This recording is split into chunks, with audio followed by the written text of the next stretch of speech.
Há um momento na história, tanto da humanidade quanto de cada indivíduo, em que a luz se apaixona por seu próprio reflexo. Esse instante marca o nascimento do narcisismo. No mito, essa história tem muitos nomes. Os gregos chamaram de Narciso o jovem que, ao ver sua imagem na água, esqueceu o mundo e morreu olhando para si.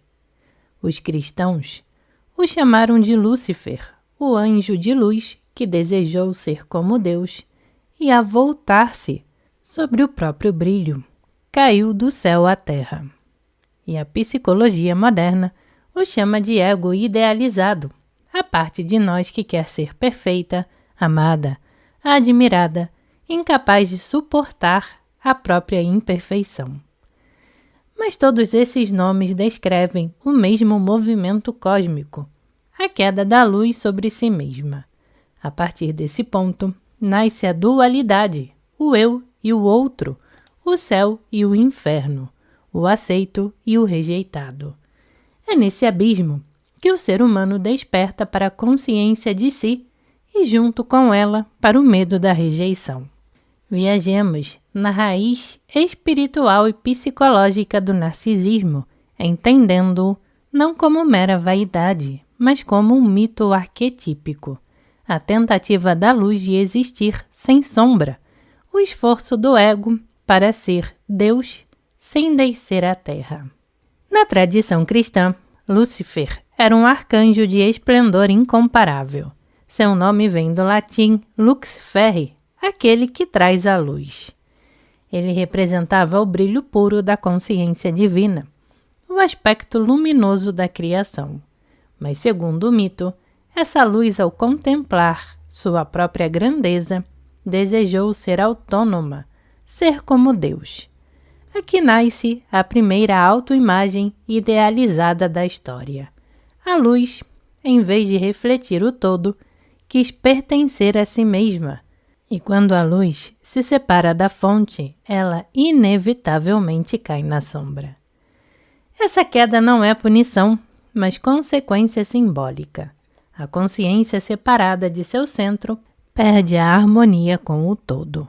O anjo, que antes refletia o divino, agora reflete apenas a si.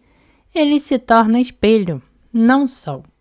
Jung chamaria isso de identificação com o ego, o momento em que a consciência, fascinada por seu próprio brilho, esquece que é apenas um reflexo do self, o centro total da psique.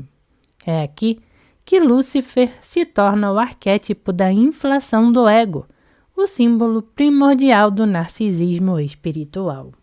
Séculos depois, a mitologia grega recontou o mesmo enredo sob outra forma. Narciso, belo e admirado, vê sua imagem refletida na água e se apaixona. Tenta tocá-la, possuí-la, mas o reflexo se quebra e ele morre tentando abraçar o que nunca foi outro senão ele mesmo. Na psicologia, o narcisismo é justamente essa confusão entre a imagem e o ser.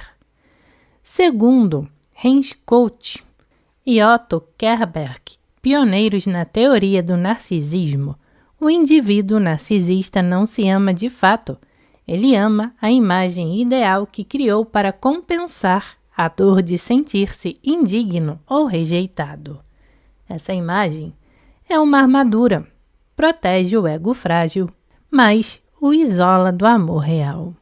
A neurociência confirma essa dinâmica.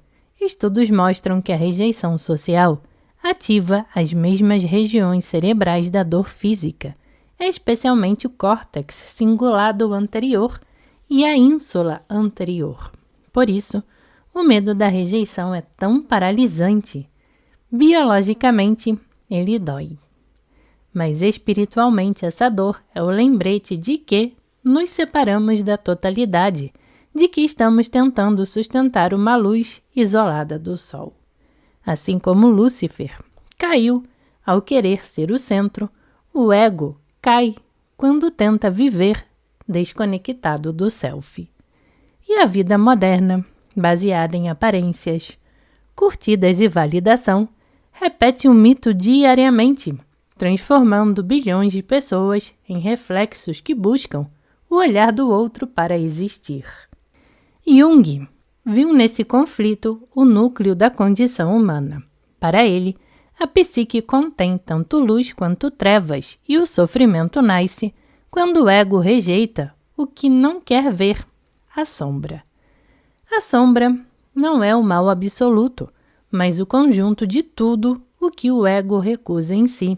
Medo, raiva, desejo, vulnerabilidade, vergonha. Quando negada, ela se projeta no outro, e o outro se torna o pecador, o inimigo, o diabo.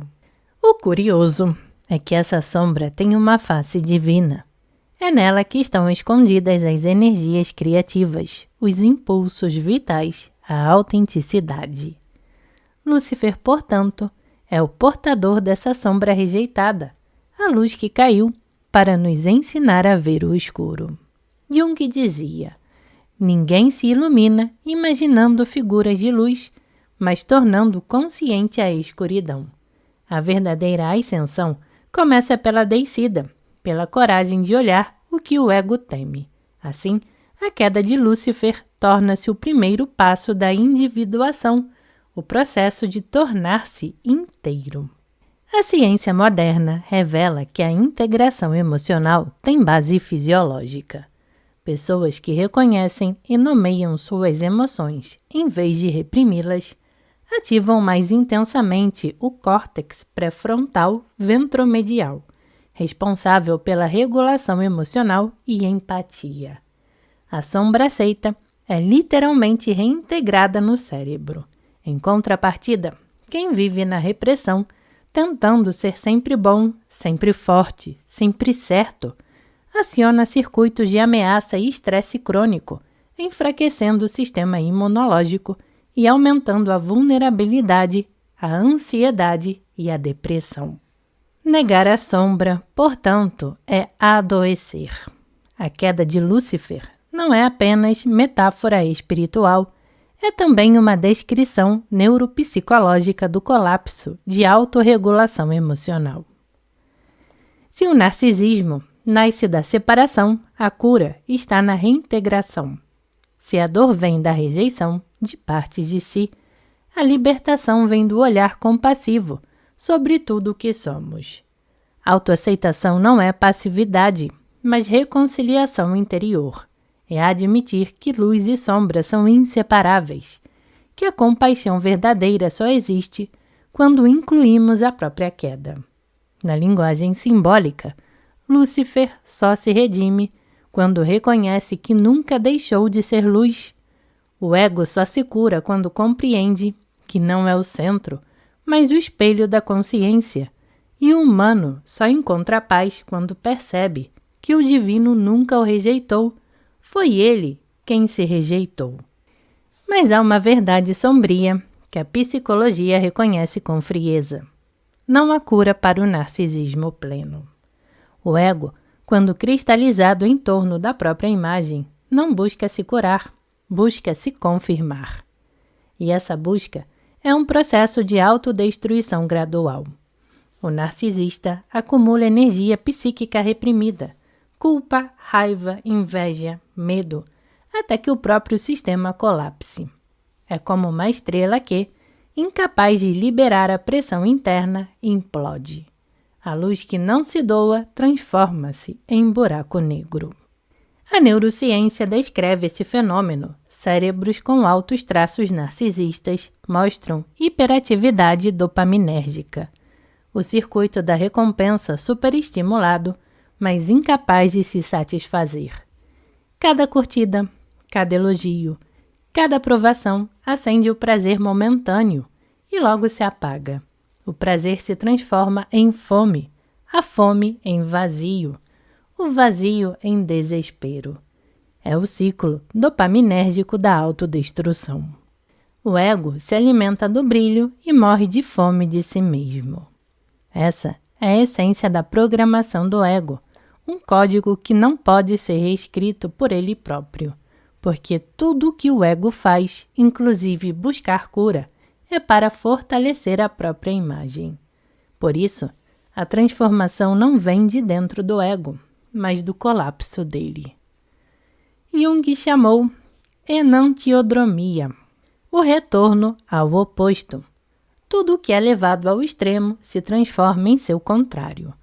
O poder absoluto leva à impotência, a luz excessiva leva à cegueira, o narcisismo absoluto leva à ruína.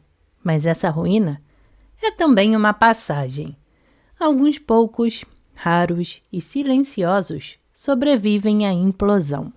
Eles não curam o narcisismo, transcendem-no. A energia que antes servia ao reflexo é finalmente devolvida à fonte.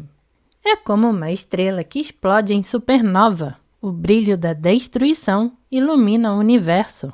A morte do ego pode ser, paradoxalmente, o nascimento do ser.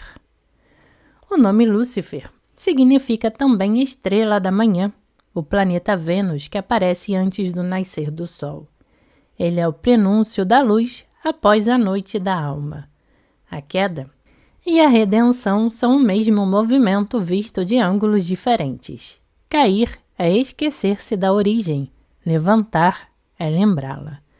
No fim, o mito de Lúcifer e o narcisismo humano são o mesmo drama cósmico, a luz que se perde no espelho, o ser que confunde reflexo com essência e o despertar que ocorre quando o espelho se quebra, revelando que o sol nunca deixou de brilhar. Porque o sol não compete com o reflexo, ele apenas existe.